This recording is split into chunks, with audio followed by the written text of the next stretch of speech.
Welcome to the Making of a Nation, American History in VOA Special English. President Abraham Lincoln led the Union of Northern States in 4 years of civil war against the Southern Confederacy. But he did not live to see the end of the war. He did not live to see the nation reunited. He was assassinated in April of 1865. This week in our series, Shep O'Neill and Morris Joyce tell what happened after Lincoln died. Almost immediately, officials began planning details of the president's funeral. They asked Mrs. Lincoln where she wanted her husband buried. At first, she said Chicago. That was where the Lincolns were going to live after they left the White House. Then she said the Capitol building in Washington. A tomb had been built there for America's first president, George Washington, but it had never been used. Finally, she remembered a country cemetery they had visited. At the time, her husband had said, "When I am gone, lay my remains in some quiet place like this." So Mrs. Lincoln decided that the president's final resting place would be in the quiet, beautiful Oak Ridge Cemetery outside their hometown of Springfield, Illinois. For several days after Lincoln's assassination, his body lay in the East Room of the White House. The room was open to the public all day. Next, the body was taken to the Capitol building. Again, the public could come to say goodbye. Then the body was put on a special train for the trip back to Illinois. 4 years earlier, President-elect Lincoln had traveled by train from Illinois to Washington. He stopped to make speeches in cities along the way. Now, on this sad return trip, the train stopped at those same cities: Baltimore, Philadelphia, New York, Cleveland, Indianapolis, Chicago. In every town, people lined the railroad. They stood silently with tears in their eyes as the train moved slowly past. Farmers working in the fields saw the train and dropped to their knees in prayer. For the wise man who had led the Union through 4 years of bloody civil war, Father Abraham, was dead. Churches throughout the country held memorial services. Ministers told their people that God had taken Lincoln because the president had completed the job God had given him. He had brought peace to the Union and freedom to all men. The final service was at the cemetery outside Springfield. It ended with the words from Lincoln's second inaugural speech: "With malice toward none, with charity for all, with firmness in the right as God gives us to see the right, let us strive on to finish the work we are in. Let us heal the nation's wounds. Let us do all possible to get and keep a just and lasting peace among ourselves and with all nations." While the nation mourned Lincoln's death, federal officials investigated his assassination. The man who had shot Lincoln in Ford's Theater was an actor, John Wilkes Booth. He had fled the theater after the murder. The government offered a reward of $100,000 to anyone who captured Booth and his helpers. The investigation produced the names of several people who were friends of Booth. One was John Surratt. Like Booth, He supported the Southern Confederacy during the Civil War. Another was David Harold, a young man who worked in a store in Washington. Others were George Atzerodt, Louis Payne, Sam Arnold, and Michael O'Loughlin. Most of these men had stayed at a house owned by John Surratt's mother, Mary. One by one, in the days following Lincoln's death, these people were arrested. Anyone else who might have had a part in the plot was seized.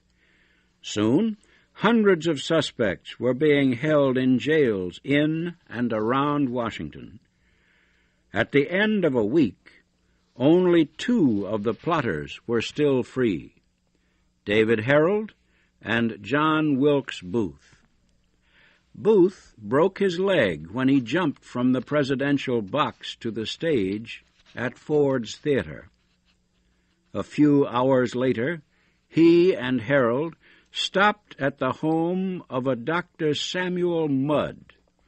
They reportedly gave the doctor false names. They asked him to fix Booth's broken leg.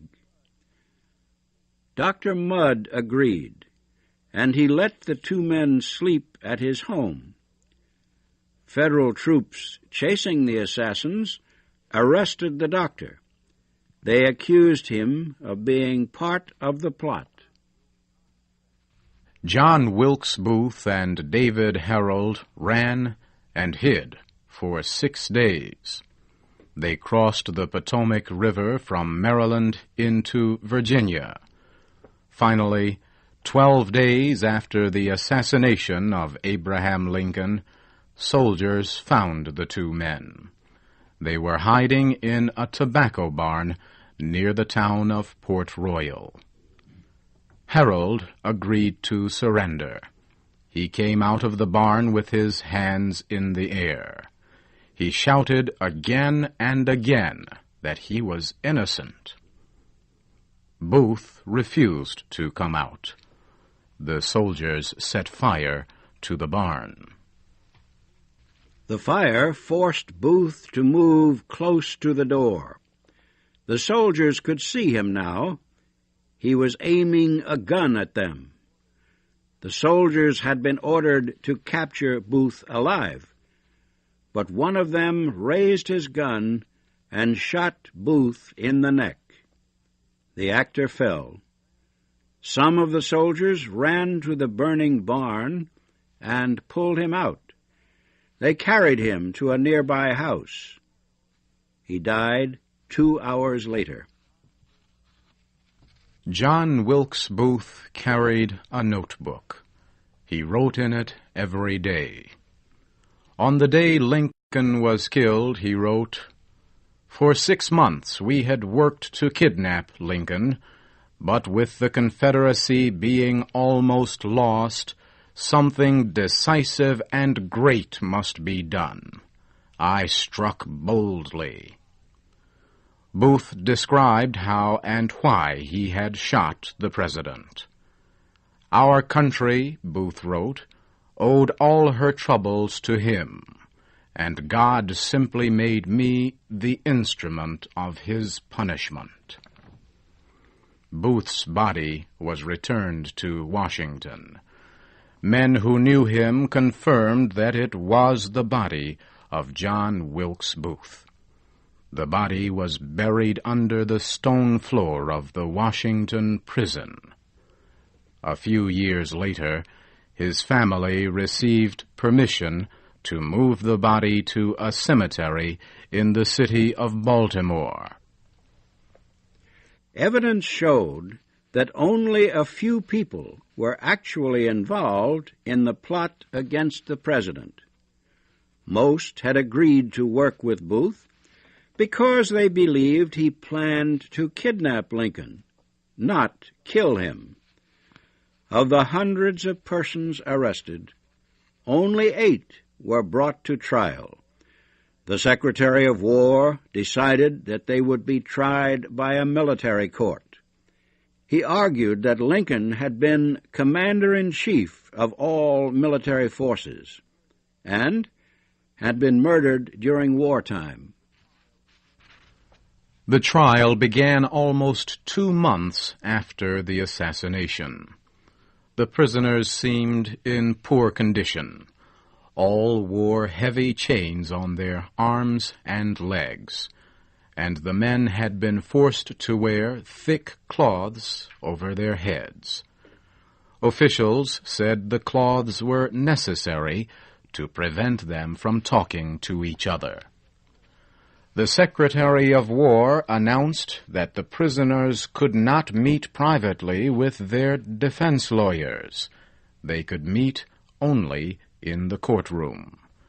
Guards could hear everything they said. One of the defense lawyers recognized that the job was hopeless. He said the trial was a contest between the defense lawyers and the whole United States. There was no question, he said, what the military court's decision would be. The government tried to prove that Lincoln's assassination was a Confederate plot.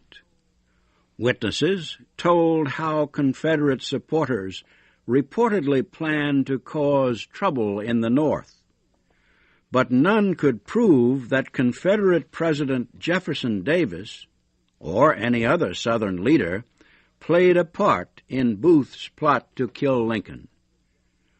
400 witnesses appeared. Many of the important ones had been arrested as suspects. They agreed to give evidence if the government dropped the charges against them. For 6 weeks, the court heard evidence against the 8 prisoners. The prisoners themselves could say nothing. They could only listen. In late June 1865, the trial of Abraham Lincoln's assassins ended. The military officers serving as judges met secretly for 2 days. Then they announced their decision. All 8 prisoners were found guilty. One received a prison sentence of 6 years. 3 were sentenced to life in prison. 4 were sentenced to die. Defense lawyers appealed for mercy. The appeal was rejected. On July 7th, David Herold, Louis Payne, George Atzerodt, and Mary Surratt were hanged for the murder of Abraham Lincoln.